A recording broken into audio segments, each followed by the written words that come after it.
우리 찬송가 344장입니다. 찬송가 344장.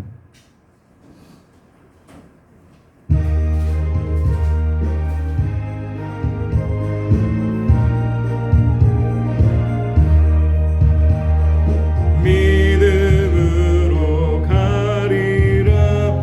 주님 가신 고난의 길, 주님 말씀 붙잡고 승리하며 살아가리.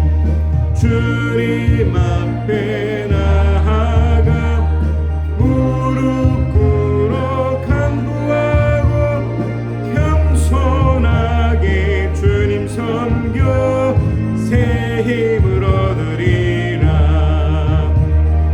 고난 중에 있을 때 소망 중에 기뻐하며 주님 말씀 따라서 기쁨으로 살아가리. 주님 앞에 나아가 무릎 꿇어 간구하고 겸손하게 주님 섬겨 새 힘을 얻으리라. 악한 세력에 워싸 근고난이 닥쳐와도 주님 말씀 따라서 권능으로 물리치니. 주님 앞에 나아가 무릎 꿇어 간구하고 겸손하게 주님 섬겨 새 힘을 얻으리라. 아멘.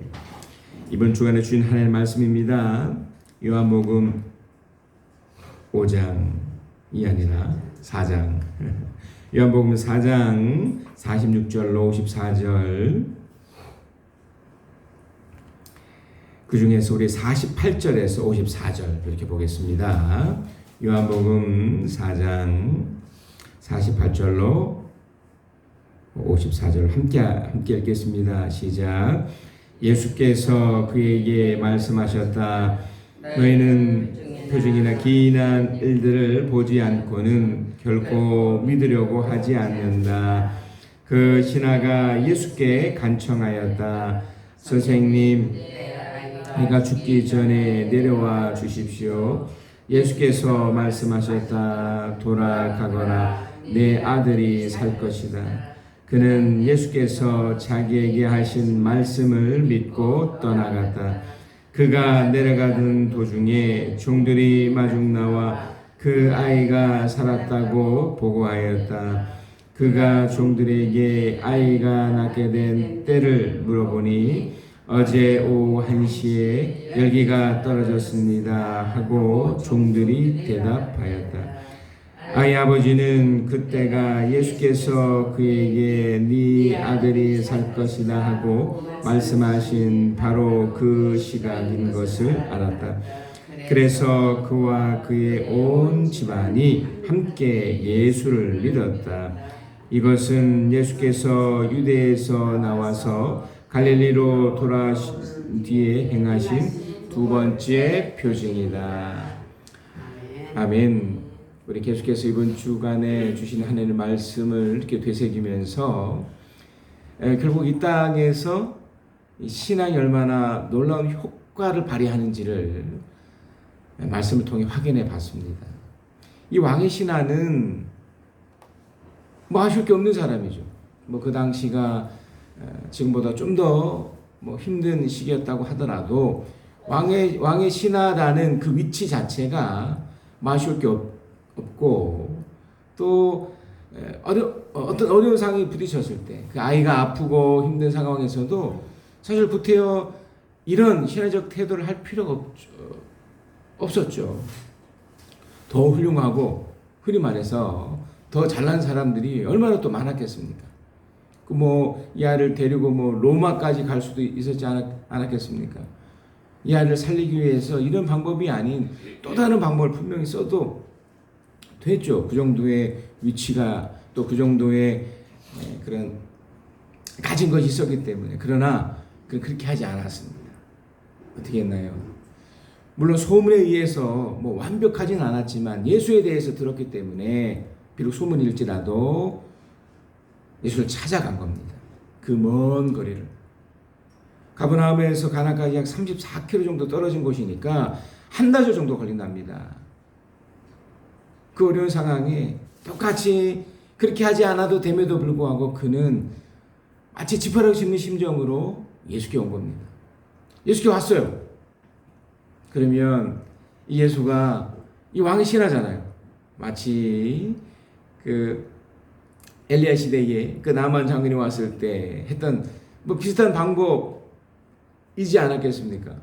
그 나만 장군 역시도 내가 그래도 이 블레셋에서 최고 지도자인데 내가 이 군사령관인데 감히 나한테 이럴 수 있어?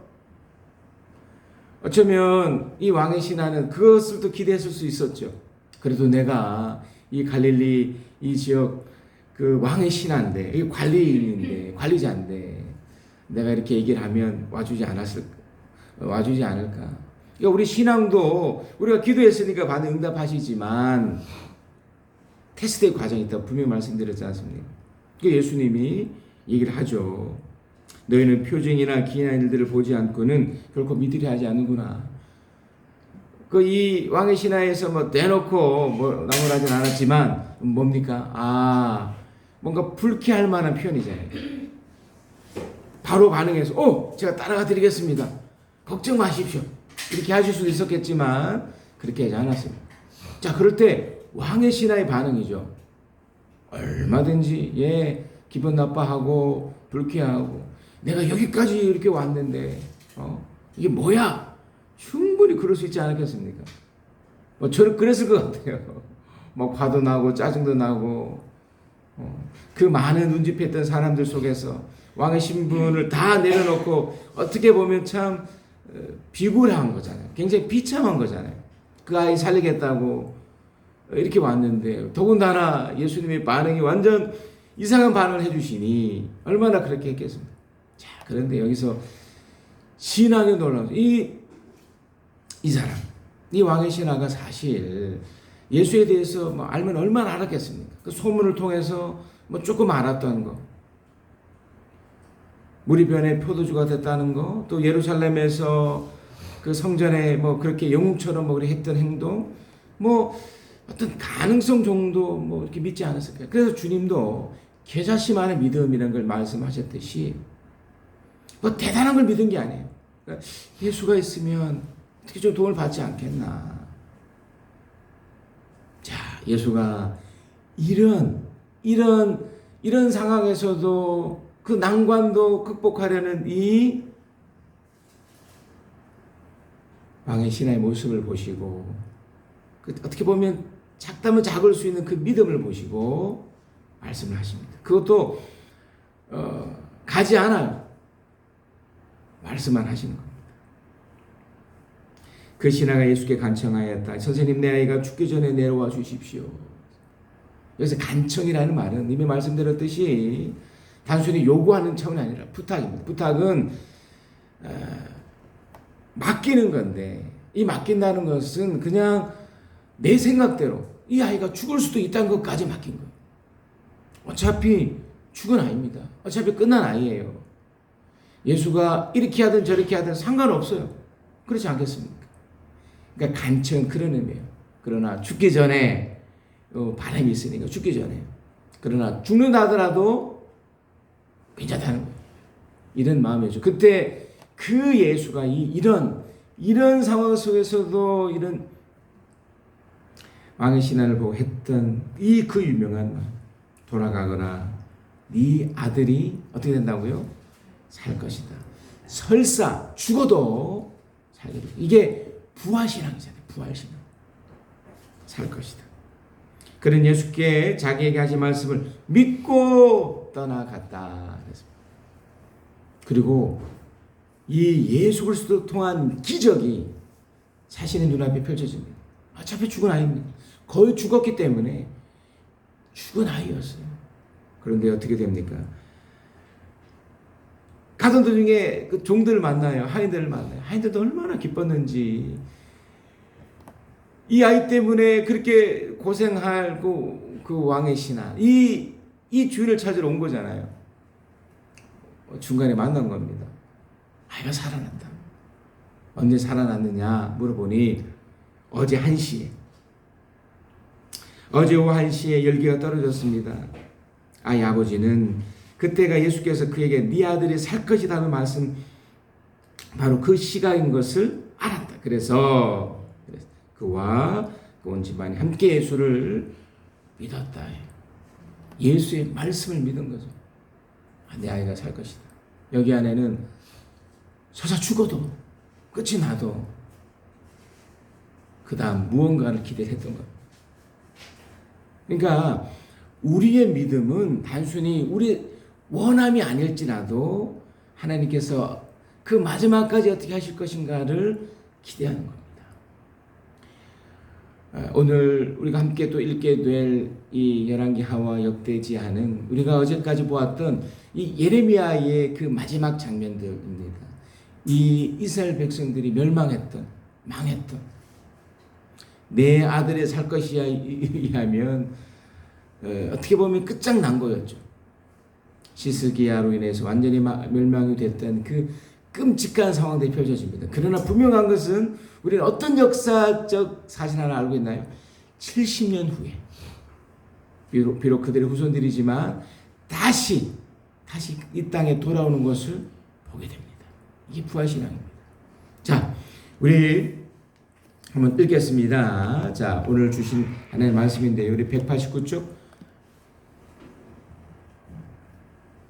바이블 타임 유다왕 요아긴 우리 수요일 때 내용입니다. 이번 주간 주신 말씀과 참 연결이 돼요. 끝이지만 끝은 네 아들이 살 것이다. 자, 이 역사입니다. 역사. 열왕기하 24장.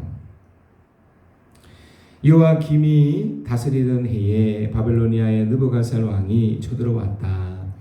요아김은 그의 신하가 되어 새 해 동안 그를 섬겼으나 새해가 지나자 돌아서서 느부갓살에 반역하였다. 현명한 태도가 아니었던 것 같아요. 주님께서는 바벨로니아 군대와 시리아 군대와 모압 군대와 암몬 자손의 군대를 보내셔서 요아김과 싸우게 하셨다. 이와 같이 주님께서 그들을 보내신 것은 자기의 종 예언자들을 시켜서 하신 말씀대로 유다를 쳐서 멸망시키려는 것이다. 이것은 므낫세가 지은 죄 때문에 그들을 주님 앞에서 내쫓으시겠다고 하신 주님의 말씀이 유다에게 성취된 일이었다. 더욱이 죄 없는 사람을 죽여 예루살렘을 죄 없는 사람 피로 가득 채운 그 죄를 주님께서는 결코 용서하실 수 없었기 때문이다. 요아김의 남은 행적과 그 한 모든 일은 유다 왕 역대지략에 기록되어 있다. 그러니까 요아김 시대에 11년을 다스리는데 이 11개의 역사는 이 이후에 역대지하도 비슷해요. 이 역사는 이 사람에 대한 평가가 딱 하나예요. 하나님 보시기에 악을 행했다 해서 11년 속에서 그 와중에 중간에 이 3년쯤 되었을 때 이집트와 손을 잡아버려요. 그래서 요아김이 이때 1차로 포로로 끌려가요. 이때 여러분 그 유명한 다니엘과 그 친구들 또 이렇게 끌려가요. 2차 때도 에스겔 이런 사람이 또 끌려가고 이때부터 하나님의 심판이 있었던 겁니다. 그러니까 이 심판이 있었던 결정적인 원인이 분명히 있습니다.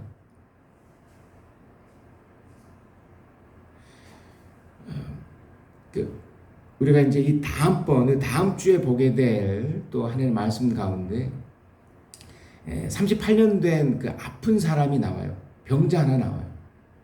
이 사람에 대해서도 주님이 어떻게 이 사람을 평가하시면서 죄의 연관성을 이렇게 두고 얘기를 하세요. 이게 모든 것이 다 이 죄와 연결될 수는 없지만 그 질병에 한해서 그럼에도 많은 부분 하나님과 관계와 연관성이 있어요. 그러니까 어떻게 보면 그런 시각에서 보면 이 왕의 신하도 다 그렇게 분석할 수는 없지만 분명 어쩌면 왕의 신하였기 때문에 예수 그리스도를 믿는 과정에서 하나님이 이 부분을 지적하기 위해서 어쩌면 그의 자녀가 아팠는지도 몰라요. 이 죄는 하나님의 관계를 나타내는 거기 때문에. 자, 그래서 이 요아김 시대에도 결국 포로로 끌려가고 그 인생이 안타깝게 펼쳐졌던 것은 므낫세가 지은 그 조상으로부터 지은 죄를 계속해서 그가 바꾸지 않았어요. 돌이키지 않았어요. 똑같이 답답하거든요. 자, 근데 그 다음 또 똑같아요. 자, 8절. 요아김이 그의 조상 함께 누워 잠드니 그의 아들 요아긴이 그의 뒤를 이어 왕이 되었다. 바벨론 왕이 이집트 강에서부터 유브라타 강까지 이집트 왕에게 속한 모든 땅을 모두 점령하였으므로 이집트 왕은 다시는 더 국경 밖으로 나오지 못하겠다. 요아긴은 왕이 되었을 때 18살이었다. 그는 예루살렘에서 석 달 동안 다스렸다. 그의 어머니 누후수다는 예루살렘 출신인 엘라단의 딸이다. 요아긴은 조상이 하였던 것처럼 어떻게 해요? 주님께서 보시기에 악한 일을 하였다. 이게 세상의 관점이 아니에요. 주님이 보실 때예요. 그러니까 우리가 자꾸 착각을 하는데 요아긴도 나름대로 잘 살았습니다. 그러나 그 신의적 태도가 그의 아버지를 닮았다. 그 조상 므낫세 그 연결이 됐던 거예요. 비록 므낫세도 중간에 이렇게 돌이킬 때가 있었긴 했지만 이렇게 된 거예요. 그래서 주님의 방법은 뭐냐면 이걸 돌이키게 하는 방식으로 바벨로니아를 데리고 온 거예요. 자, 12절. 그리하여 유다의 요아긴 왕은 그의 어머니와 신하들과 지휘관들과 내시들과 함께 바벨로니아 왕을 맞으러 나갔다. 그러나 바벨로니아 왕은 오히려 요아긴을 사로잡아 갔다. 때는 바벨로니아 왕제 8년 불과 석 달밖에 못 타서 그리고서 2차로 또 포로로 끌려갑니다. 요아긴. 그러나 요아긴은 이제 이후에도 그 역사가 또 나오지만 끌려갔지만 요아긴은 그 바벨로니아에서 흔히 말해서 잘 먹고 잘 살게 돼요. 하나님의 특별한 보호가 요아긴에게 둡니다. 하여튼 2차로 포로로 끌려가요. 그리고 시드기야. 자, 18절입니다. 시드기야 왕이 되었을 때 그는 21살이었다. 그는 예루살렘에서 11해 동안 다스렸다. 그의 어머니 하무달은 림나 출신의 여레미야 딸이다. 그는 요아김이 하였던 것과 똑같이 주님께서 보시기에 악한 일을 하였다. 예루살렘과 유다가 주님을 그토록 진노하게 하였기 때문에 주님께서 마침내 그들을 주님 앞에서 쫓아내셨다. 그러니까 지금 역사는 이 열왕기하부터 이 역대기도 마찬가지. 이 역사는 이 부분을 보는 겁니다. 그러니까 우리 인생의 역사 속에도 결국 무엇이 남겠습니까? 하나님 관계만 남게 되어 있어요. 이거밖에 남는 게 없어요. 우리가 이 땅에 살면서 나오는 여러 가지 업적들, 이것은 그 어떻게 보면 신앙의 결과로 나타나는 거예요. 그래서 뭐가 좀 중요하겠습니까? 신앙이 중요하다는 거예요. 하나님 관계를 나타내는 것. 이 시드기야도 결국 이 표현 때문에 주님을 그토록 진노하게 하였기 때문에 그랬어요. 주님께서 보시기에 악한 일을 했다. 이 악한 일도 별거 아니에요. 주님을 무시하는 거예요. 11년 동안 주님을 끊임없이 무시하거든요. 예레미야, 요 당시에 예레미야가 아주 절정이 있었던 시대였잖아요. 예레미야를 불러다가 또 얘기도 나눠요. 하지만 시드기야가 어떻게 합니까? 하나님의 말씀을 다 찢어버리는 것도 하고 예레미야를 불러서 어떻게 길을 또 열게 되거든요. 근데도 따르지 않습니다. 무시하는 거죠. 사람들의 눈에 의해서 그랬는지 모르겠지만 무시하고 함부로 여기고 그러니까 예레미야를 다시 오게 가두고 죽이려고 하고 그런 일들이 펼쳐지거든요. 결국 역사는 이걸 이렇게 평가합니다. 25장 1절부터 시드기야가 바벨론 왕에게 반기를 들었으므로 시드기야 왕 제9년 10째 달 10일에 바벨로니아 느부갓네살 왕이 그의 모든 군대를 거느리고 예루살렘을 치러 올라와서 도성을 포기하고 도성 안을 공격하려고 성벽 바깥 흙 언덕을 쌓았다. 그리고 약 2년이 흘러요. 그러니까 2년 동안 완전히 고사시키는 거예요. 그 2년 동안도 항복하지 않습니다. 정말 독한 거죠. 시드기야가 그러니까 신앙 이걸 보면 이 신앙이 아닌 이 자신의 그 악과 도구로 사는 사람들이 얼마나 무서운지를 보게 돼요. 마치 그게 자신의 노력으로 뭔가 이뤘다고는 하지만 그 속엔 뭐가 있나요? 악과 독밖에 없는 거예요. 하나님을 제대로 안다면, 하나님을 의지하고 그런 사람들은 이것이 있을 수가 없거든요. 자, 드디어 성벽이 뚫립니다. 4절에 이것을 본 왕은 바벨론의 군대가 도성을 포위하고 있는데도 밤을 틈타서 모든 군사를 거느리고 왕의 정 근처 두 성벽을 잇는 통로에 빠져나와 아라바 쪽으로 도망하였다. 이 보세요. 악과 독이 있는 이 사람들이 결국 마지막 결과는 도망가는 밖에.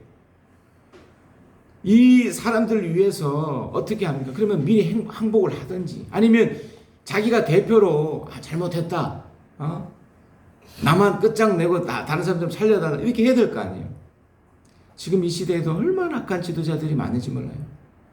자기 이 명예를 위해서 결국 위치가 되니까 자기만 쏙 도망가는 거예요.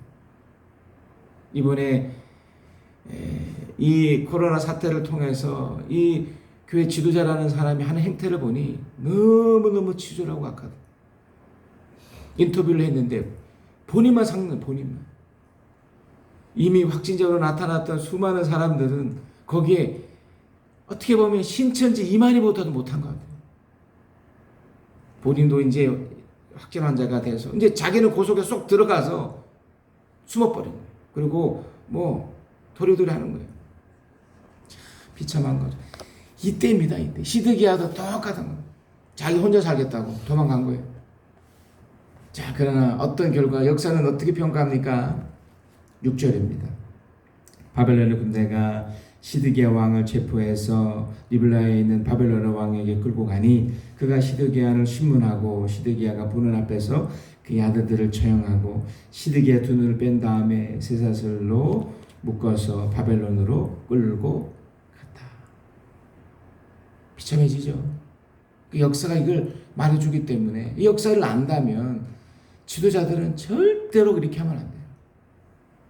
본인 하나 끝나는 게 아니라 모든 게 끝장날 수 있어. 그래서 저도 늘 말씀드리지만 말씀 앞에 설 때마다 그때 정말 두렵습니다. 나 하나 끝장나는 것으로 끝나는 것이 아니라 나로 인해서 내 가족, 심지어 우리 교회까지. 이 성전 붕괴를 보세요. 이 시드기야, 이 왕으로 이 우유부단함, 이 악함, 이 못남 때문에 성전이 완전히 붕괴돼요. 8절 느부갓네살 왕 바벨론의 느부갓네살 왕제 19년 다섯째 달 7일에 바벨론의 왕의 부하인 느부사라단 근위 대장이 예루살렘으로 왔다. 그는 주님의 성전과 왕궁과 예루살렘의 모든 건물 곧 큰 건물 모두 불태워 버렸다. 근위 대장이 주유하는 바벨론의 모든 군대가 예루살렘의 사면 성벽을 헐어 버렸다. 완전히 끝이 난 거예요. 근데 여기 재미있는 사실이 하나 있습니다. 자, 11절 12절인데 이 부분을 한번 함께 읽겠습니다. 자, 시작. 느부사단의 근위 대장은 도성 안에 남아있는 나머지 사람들과 바벨로니아 왕에게 투항한 사람들과 나머지 수많은 백성을 모두 포로로 잡아갔다. 그러나 근위 대장은 그 땅에서 가장 가난한 백성 가운데 일부를 남겨두어서 포도원을 가꾸고 농사를 짓게 하였다. 이게 역사가 참 재밌어요. 그렇게 잘났던, 그렇게 막 했던 사람들은 다 끝장이 나고 그나마 또 열심히 살려는 이 사람들 다 포로로 끌려가요. 그리고 이제 마지막 이제 정말 어떻게 할 수 없는 그 가난하고 힘없는 이 사람들에게 무엇이 옵니까? 기회가 와버려요. 포도원을 가꾸고 농사를 짓게 해버려요. 그러니까 이 사람들이 포로로 끌려가는 사람들 일부와 또 남겨져 있는 이 사람들을 통해서 하나님이 새롭게 일들을 일으키십니다. 그러니까 이게 놀라운 거예요. 그래서 여러분 이 어려울 때는요 무조건 견디고 기다리고 이겨내셔야 돼요. 하나님의 반전의 역사를 기대하셔야 돼요.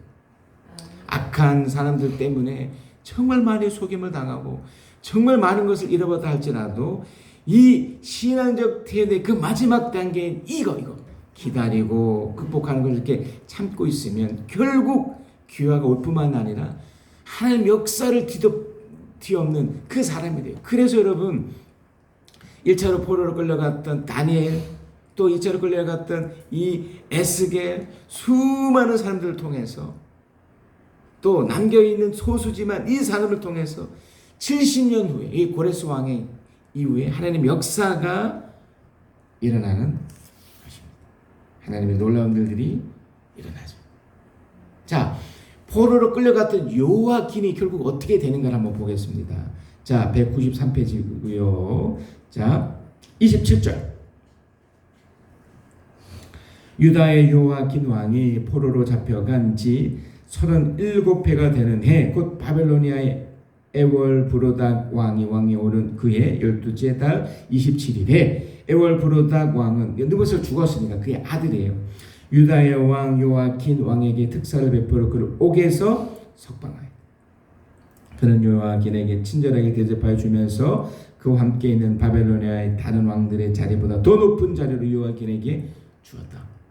비록 끌려갔지만 그곳에서 하나님을 의지하는 사람으로 하나님을 붙잡는 사람이 되었을 때 이렇게 받기 시작합니다. 그래서 요아긴은 주습을 벗고 남은 생애 동안 늘 왕과 한 상에 먹었다. 왕은 그에게 평생 동안 계속해서 일정하게 생계비를 대주었다. 그래서 여러분 현실 속에서 야 끝났다 아닙니다. 지금 이렇게 어려움 힘듦은 늘 말씀드렸듯이 주님의 테스트예요. 왕의 신에게 했던 것과 똑같아요. 그러나 이것을 극복해내면 내 아들이 살 것이라 했던 것처럼 반전의 역사가 일어납니다. 놀라운 하나님의 축복이 이어지는 것을 두 눈으로 보게 될 날이 오게 됩니다. 역대지하도 마찬가지입니다.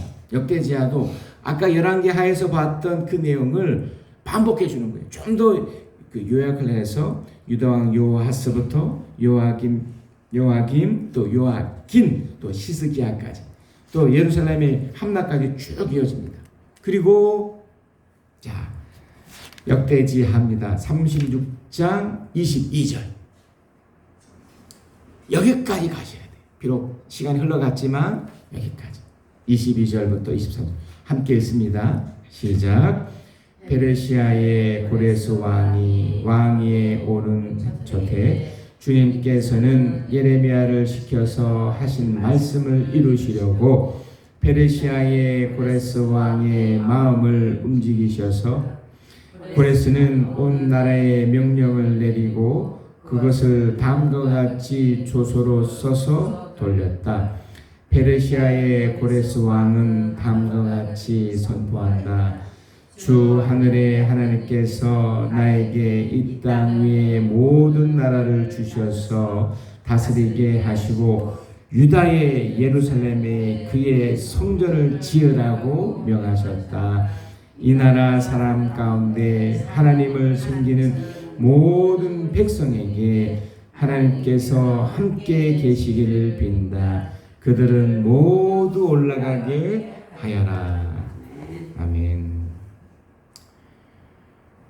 사실 이 고레스가 필요 없었을 수도 있었죠. 이전에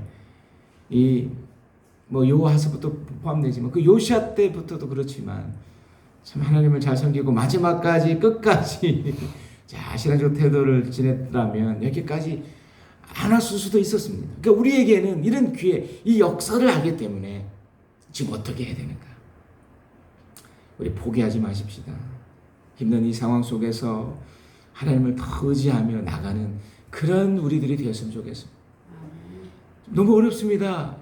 지금 서울 쪽에는 이제 예배 금지가 됐어요. 이 수도권에서. 지금 이 울산도 언제 이제 여기까지 갈지 모르겠지만, 하지만 하나님을 아는 또 우리들은 어떻게 하면 될까요?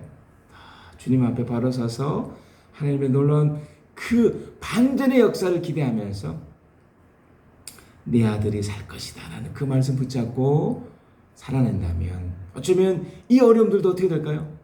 다 지나가게 되어 있습니다. 역전 지키실 거라 믿습니다. 반전을 주실 거라 믿습니다.